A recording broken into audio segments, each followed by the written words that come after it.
Hello friends, welcome to my YouTube channel English with Maya. And कैसे हैं सभी लोग? आई होप अच्छे होंगे फ्रेंड। तो फ्रेंड, हमारी सीरीज चल रही है इंग्लिश ग्रामर की, जिसमें हम लोग सब्जेक्ट वर्ब एग्रीमेंट को पढ़ रहे हैं। जितने भी रूल्स हैं मोस्ट इम्पॉर्टेंट। ओके, तो फ्रेंड्स, ये जो क्लास है आपके सारे एग्जाम के लिए मोस्ट इम्पॉर्टेंट है। जिसमें इंग्लिश ग्रामर आते हैं, जिसमें इंग्लिश ग्रामर के रूल्स आते हैं, वो सब के लिए मोस्ट इम्पॉर्टेंट है। चाहे वो कोई टीचिंग्स एग्जाम हो या फिर ऑल इंडिया एग्जाम्स हो, सबके लिए ये मोस्ट इम्पॉर्टेंट है। तो फ्रेंड, इसके दो पार्ट हम लोग पढ़ चुके हैं। आज हम लोग इसका तीसरा पार्ट पढ़ेंगे, जिसमें मोस्ट इम्पॉर्टेंट रूल्स को हम लोग पढ़ने वाले हैं।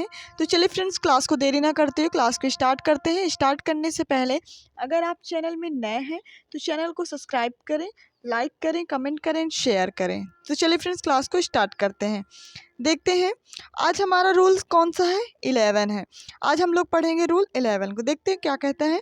यदि टू एडजेक्टिव्स एंड से जुड़कर किसी सिंगुलर कॉमन नाउन के पहले प्रयुक्त हो, मतलब दो एडजेक्टिव किससे जुड़े, एंड से जुड़े, और उसके बाद में क्या आए, सिंगुलर कॉमन नाउन के पहले ये चीज़ें एडजेक्टिव हों।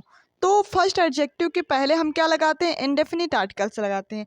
जो पहला एडजेक्टिव होता है उसमें इंडेफिनिट आर्टिकल आप जानते हैं ए एन होता है, तो उसमें हम क्या लगाते हैं, ए एन इंडेफिनिट आर्टिकल्स को लगाते हैं। इससे पहले इससे एक ही वस्तु या व्यक्ति का भाव का बोध होता है। मतलब कि इसका कहने का मतलब ये है, जब आप एक एडजेक्टिव के पहले ए या एन लगा देंगे तो, और एंड से जुड़कर, क्योंकि दो एडजेक्टिव लगे हैं तो एक एडजेक्टिव के पहले हमको आर्टिकल्स यूज करना है, और कॉमन नाउन के पहले ही दोनों एडजेक्टिव होंगे, तो वो हमारा किसका भाव व्यक्त करेगा, वो हमारा एक ही पर्सन की बात करेगा। ठीक है, तो वो हमेशा सिंगुलर माना जाएगा। इसके साथ वर्ब भी कैसी आएगी, सिंगुलर आएगी। देखिए जैसे क्या है, a black and white cat was mewing. अब देखिए, ब्लैक एंड वाइट ये दोनों क्या है, एडजेक्टिव हैं, और किससे जुड़े हुए हैं, एंड से जुड़े हुए हैं। तो एक के पहले हमने क्या लगा दिया है, इंडेफिनिट आर्टिकल ए लगाया है। तो इसका मतलब ये है कि एक काली और सफ़ेद बिल्ली, मतलब एक ही बिल्ली की बात हो रही है, जो कि कैसी है, काली और सफ़ेद है, और वो क्या कर रही है, चिल्ला रही थी। ठीक है, तो वो क्या है, ये हो गई एक ही बिल्ली की बात, जिसमें हम लोगों ने क्या लगाया, ए लगाया। इससे एक बिल्ली की जब बात हो रही है, तो इसका मतलब ये सिंगुलर नाउन बन गया। तो जब सिंगुलर नाउन बनेगा तो इसके साथ वर्ब भी कैसी लगेगी, सिंगुलर। सो राइट ऑप्शन आपका बन जाएगा। ठीक है, ये बिल्कुल करेक्ट है। अब जैसे इसमें क्या है, a black and white cat verb mew. अब इसमें देखिए, क्योंकि a black and white cat एक ही सब्जेक्ट है, मतलब कि सिंगुलर नाउन है, तो इसमें, लेकिन इसमें लगाया क्या गया है, प्लूरल वर्ब लगाया गया है। तो ये रॉन्ग हो जाए, क्योंकि सिंगुलर नाउन के साथ सिंगुलर वर्ब यूज़ करते हैं। बात समझ में आ गई होगी फ्रेंड, तो इसको आप नोट डाउन कर सकते हैं या फिर स्क्रीनशॉट ले सकते हैं। ओके, चलिए देखते हैं नेक्स्ट। देखिए दूसरा क्या है, लेकिन दो एडजेक्टिव अगर एंड से जुड़कर किसी सिंगुलर कॉमन नाउन के पहले प्रयुक्त हों, ठीक है, प्रत्येक एडजेक्टिव के पहले क्या लगा हो, इंडेफिनिट आर्टिकल। अब इसमें क्या बात कही जा रही है कि इसमें सिर्फ एक एडजेक्टिव के पहले लगा था, अब इसमें दोनों एडजेक्टिव के पहले क्या लगा दिया जाएगा, इंडेफिनिट आर्टिकल्स ए एन का प्रयोग होगा। तो इसका मतलब क्या हो जाएगी, टू डिफरेंट पर्सन या थिंग्स की बात करेगा, मतलब कि दो डिफरेंट लोगों या चीज़ों के बारे में ये बात बताएगा। तो इसे हम क्या, जब दो लोग होंगे या दो चीज़ें होंगी तो वो क्या माना जाएगा, हमेशा प्लूरल माना जाता है। तो जब प्लूरल हमारी क्या हो जाएगी, सब्जेक्ट हो जाएगी। तो जब प्लूरल सब्जेक्ट होगा तो प्लूरल वो वर्ब भी लेगी। ठीक है, फॉर एग्जाम्पल से और हम लोग अच्छे से देखेंगे। देखिए क्या है, जैसे ए ब्लैक एंड ए वाइट। अब देखिए, ब्लैक हमारा एडजेक्टिव है, वाइट हमारा एडजेक्टिव, और दोनों के पहले क्या लगाया गया है, इंडेफिनिट आर्टिकल्स लगा दिया गया है। ठीक है, और क्या लगाया गया है, कैट। मतलब इसमें बात ये कही गई है कि एक काली बिल्ली और एक सफ़ेद बिल्ली, मतलब दो बिल्लियों की बात हो रही है, वर म्यू। ठीक है, तो जब एक काली बिल्ली और एक सफ़ेद बिल्ली, तो इसमें मतलब दो बिल्ली है, तो इसका मतलब क्या हो जाएगा, प्लूरल सब्जेक्ट बन जाएगा।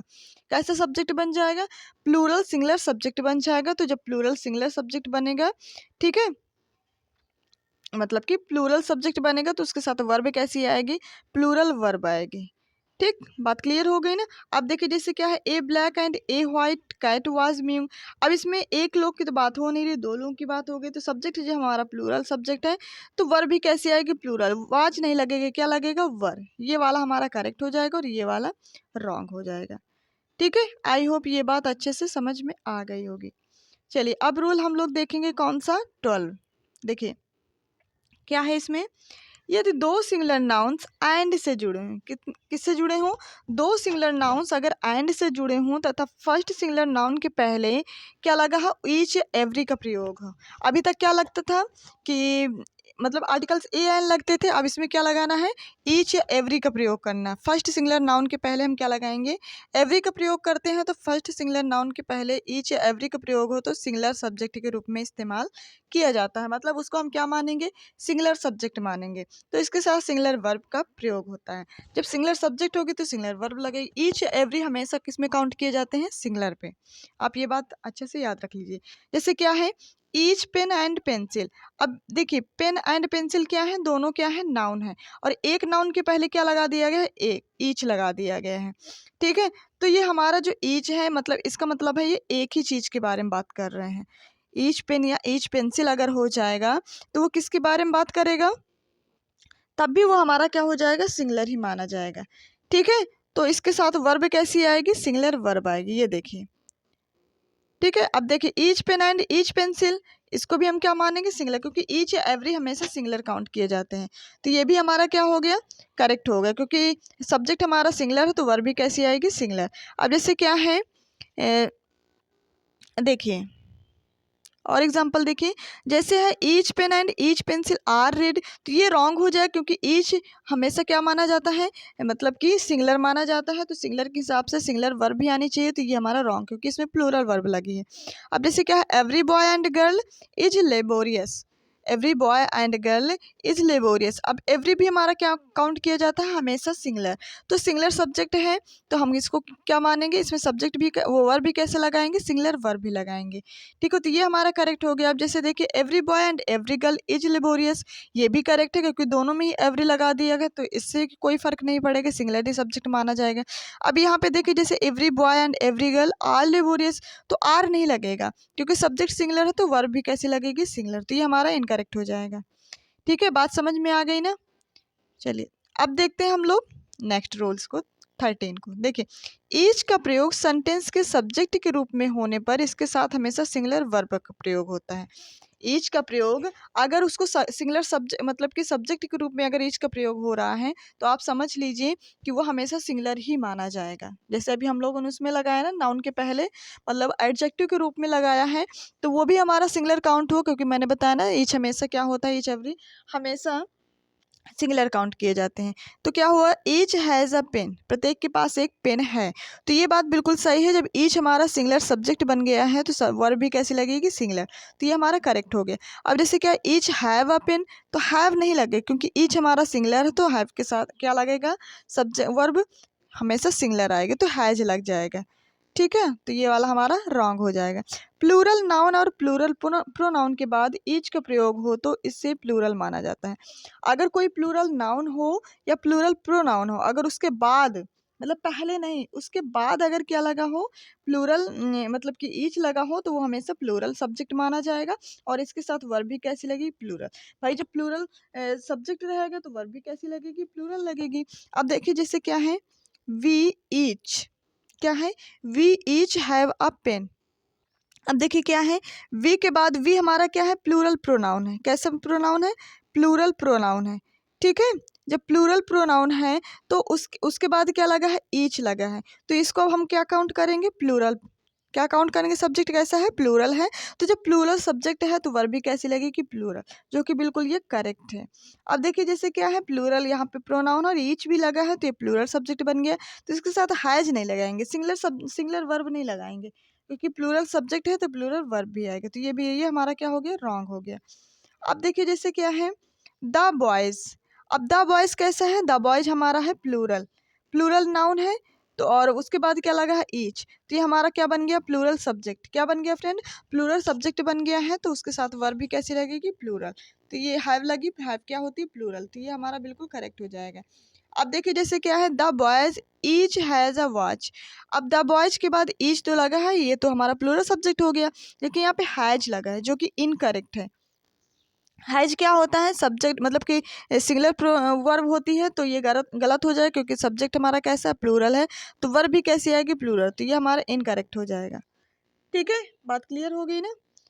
चलिए, आई होप ये जितने भी रूल्स हैं आपके एग्ज़ाम के अकॉर्डिंग बिल्कुल मोस्ट इम्पॉर्टेंट होंगे, क्योंकि ये एग्ज़ाम में ज़रूर इस टाइप के क्वेश्चन आपके मल्टीपल चॉइस क्वेश्चन में ज़रूर पूछे जाते हैं। तो आपको अच्छे से ये क्वेश्चन या तो कॉमन एरर के रूप में पूछेंगे या तो फिर मल्टीपल चॉइस क्वेश्चन में। तो आप ये जितने भी एग्जाम्पल, जितने भी रूल्स चल रहे हैं, आप इनको अच्छे से तैयार कर लीजिए। ओके, चलिए देखते हैं। Each of, either of, neither of. Each of, either of, neither of. ठीक है, ये उसके बाद क्या है, प्लूरल नाउन या फिर प्लूरल प्रोनाउन का प्रयोग हो, मतलब प्लूरल नाउन या प्लूरल प्रोनाउन के पहले क्या आया, ईच ऑफ आ जाए या फिर आइदर ऑफ आ जाए या फिर नाइदर ऑफ आ जाए। तो सेंटेंस का जो सब्जेक्ट के रूप में अगर ये प्रयोग हो रहा है तो इसके साथ हमेशा क्या होता है, सिंगुलर वर्ब लगती है, मतलब ये हमेशा सिंगुलर काउंट किए जाते हैं। ठीक है, ये जो each of, either of, neither of, ये जो प्रोनाउन है, ये प्लूरल नाउन के पहले अगर लग जाते हैं तो उसको हम सब्जेक्ट कैसा बना देंगे, उसको सिंगुलर सब्जेक्ट बना देंगे। जब सिंगुलर सब्जेक्ट बन जाएगा तो वर्ब भी कैसी लगेगी, सिंगुलर। देखिए जैसे क्या है, ईच ऑफ, क्या लगा है इसमें, ईच ऑफ, उसके बाद क्या लिखा है, these four pens, these four pens. अब यहाँ पे नाउन कैसा है, फोर पेन्स की बात कही जा रही है, 4 पेन की बात हो रही है, तो ये हमारा है प्लूरल। ठीक है, प्लूरल नाउन है, उसके पहले ईच ऑफ लग गया है तो ये हमारा सब्जेक्ट कैसा बन गया, सिंगुलर सब्जेक्ट बन गया। कैसा बन गया, सिंगुलर सब्जेक्ट बन गया है। तो सिर्फ सिंगुलर सब्जेक्ट, तो वर्ब भी कैसी आएगी, सिंगुलर। तो ये बिल्कुल करेक्ट है। ठीक है, अब देखिए जैसे यहाँ पे each of these four pens, are लग गया है, प्लूरल वर्ब लग गई, तो ये हमारा इनकरेक्ट है, क्योंकि यहाँ पे क्या लगेगा, सिंगुलर, क्योंकि सिंगुलर सब्जेक्ट है। अब यहाँ पे क्या है, जैसे either of those two boys, either of those two boys हैं।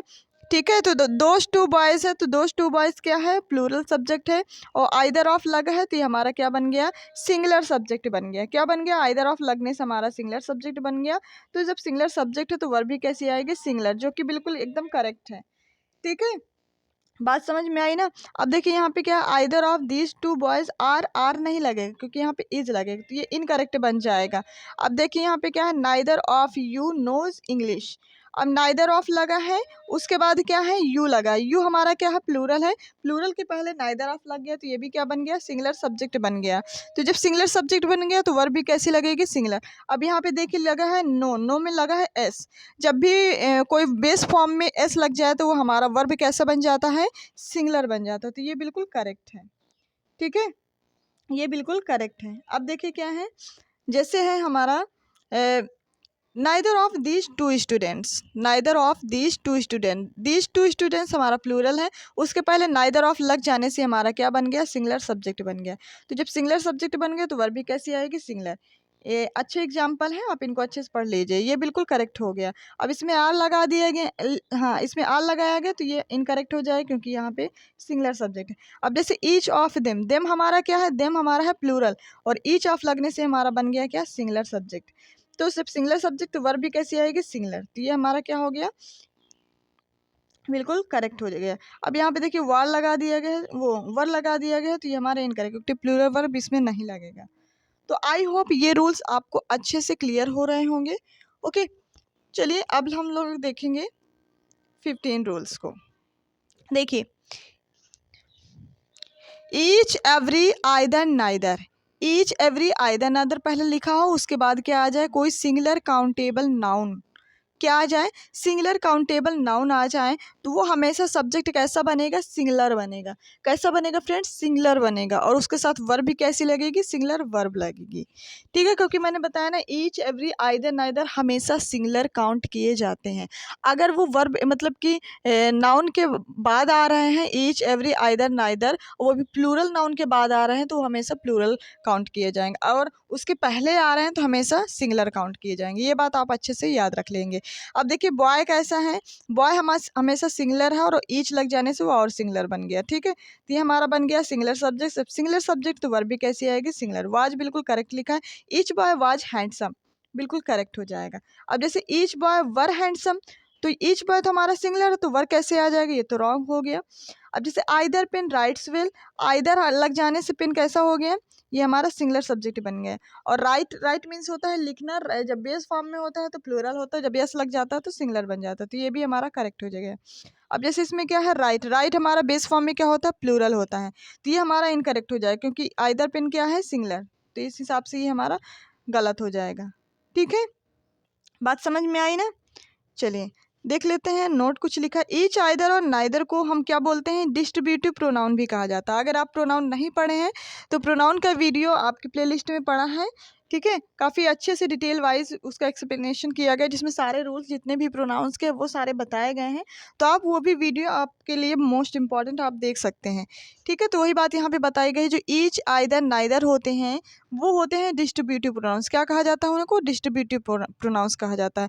ईच, एवरी, आइदर, नाइदर का प्रयोग नाउन के पहले हो तो ये हमेशा डिस्ट्रीब्यूटिव एडजेक्टिव कहलाते हैं। बात समझ में आई ना, अगर नाउन के पहले आप इनको लगा देंगे तो वो डिस्ट्रीब्यूटिव एडजेक्टिव कहे जाएंगे। और ईच का प्रयोग प्रत्येक के अर्थ में दो या दो से अधिक व्यक्तियों के या वस्तुओं के लिए होता है। बिल्कुल होता है, लेकिन हमेशा काउंट कैसे किया जाता है, हमेशा सिंगुलर काउंट किया जाता है। आइदर का प्रयोग दो में से कोई एक के अर्थ में दो व्यक्तियों या वस्तुओं के लिए होता है, ये भी सही बात है। नाइदर दो में से कोई नहीं के लिए यूज किया जाता है, क्या, नाइदर। ठीक है, तो आई होप ये चीज़ें बहुत अच्छे से क्लियर हुई होंगी। और देख लीजिए जैसे क्या दिया गया है इसमें, देखिए जैसे एवरी का प्रयोग प्रत्येक के अर्थ में दो से अधिक वस्तुओं के लिए होता है। एवरी का प्रयोग किसके लिए होता है, दो से अधिक वस्तुओं के लिए। और ईच और एवरी दो या दो से अधिक व्यक्तियों वस्तुओं के लिए बिना किसी अंतर के होता है। ठीक है, तो ये थे फ्रेंड हमारे कुछ most important rule subject verb agreement के। ओके, किसके सब्जेक्ट के अकॉर्डिंग कैसी वर्ब लगेगी ये आपको बताए गए हैं। 3 पार्ट्स इसके हो चुके हैं, आप लोग इस तीनों पार्ट को अच्छे से पढ़ लीजिए ताकि आपकी ग्रामर अच्छे से बूस्ट हो जाए। ओके, और आप लोग अच्छे से तैयारी करते रहें ताकि कोई भी एग्ज़ाम आपके पास आ जाए तो उसके जितने भी क्वेश्चन हो ग्रामर के, आपके कोई भी क्वेश्चन गलत ना हो। ओके फ्रेंड, तो चलिए फ्रेंड सेशन को लाइक कर दीजिए और शेयर कर दीजिए। अगर आप चैनल में नए हैं तो चैनल को सब्सक्राइब कीजिए और कमेंट बॉक्स में अपना फीडबैक ज़रूर दिया करें। ओके फ्रेंड, और कैसी लग रही है क्लास ये ज़रूर बताया करें, आपके एग्ज़ाम के लिए कितनी मोस्ट इंपॉर्टेंट है ये ज़रूर बताएं। ओके फ्रेंड, तो चलिए फ्रेंड्स अब हम लोग क्लास को ओवर करते हैं। Thank you so much.